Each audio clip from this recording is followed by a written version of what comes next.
বর্তমান যুগের সমস্ত উলামায়ে কেরাম, পীর বুজুর্গ, মুর্শিদ আর আল্লামা মসজিদের ইমাম সাহেবের দিকে এই আয়াত হলো একটা জ্বলন্ত দৃষ্টান্ত। কোন মানুষে দোয়ার দরখাস্ত করছে, আপনি কিসের জন্য দোয়া করবেন আগে জানতে হবে।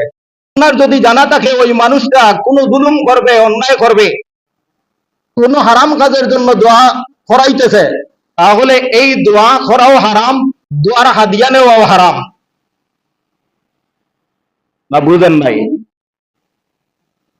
আমাদের সমাজের তো এমন কিছু লোক আছে যে আগামীতে করিম ভাই, সলিম ভাই নির্বাচনে দাঁড়াইবেন আর বিশাল আকারে সারা পৃথিবীর কোরআনের পরে শ্রেষ্ঠ গ্রন্থ বুখারী শরীফের খতম হবে, আর বড় বড় যত বুজুর্গ আলিম আছে সবাইকে দাওয়াত দিয়া এমপি সাহেবের বাড়িতে নিয়া ভালো করিয়া দাওয়াত খাওয়াইয়া বুখারী শরীফের হাদিয়া খামো 1000 টাকা দিয়া দেওয়া হয় যে এমপি সাহেবের জন্য দোয়া করতেন।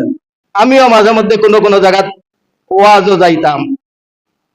আনি পড়ে যে আগামী নির্বাচনে চেয়ারম্যান হবে, উপজেলা চেয়ারম্যান হবে। খাওয়ার পরে আস্তে আস্তে হুজুর দোয়া করবেন আমার ভাই তো চেয়ারম্যানিতে দাঁড়াইবে।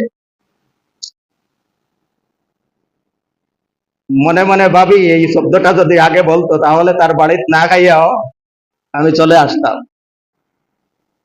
একজন মানুষ চেয়ারম্যানিতে খাড়া হইবে, তুমি কেন তার জন্য দোয়া করবে? একজন মানুষ মেম্বারিতে খাড়া হইবে, তুমি তার জন্য কেন দোয়া করবে? একজন মানুষ এমপি দাঁড়াইবে, তুমি তার জন্য কেন দোয়া করবে? কিসের দোয়া করবে? তোমার পেট পুরার জন্য 500 টাকায় বিক্রি হবে, তোমার 500 টাকায় দোয়া বিক্রি করতে পারো, কিন্তু আল্লাহর আইনের কোনো পরিবর্তন হবে না।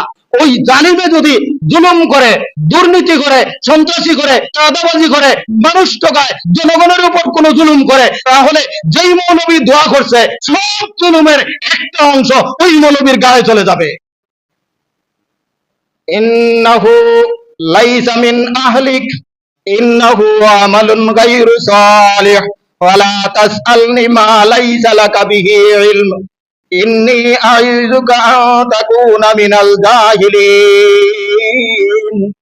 নূহ আলাইহিস সালাতু ওয়াস সালাম সন্তানের জন্য দোয়া করার পরে রব্বুল আলামিনের পক্ষ থেকে যখন প্রতিবাদ চলে আসলো, নূহ আলাইহিস সালাতু ওয়াস সালাম অনুতপ্ত হয়ে আল্লাহর কাছে প্রার্থনা করলেন, ওগো আল্লাহ, আমি যা ভুল করেছি, আমার সন্তান বলে বাহ্যিক দৃষ্টিতে মনে করলাম এই সন্তানটা আমার হবে, কিন্তু প্রকৃতপক্ষের অন্তরের মধ্যে ঈমান নাই, এটা তো আপনি মাবুদ ছাড়া আর কেউ বলতে পারে না।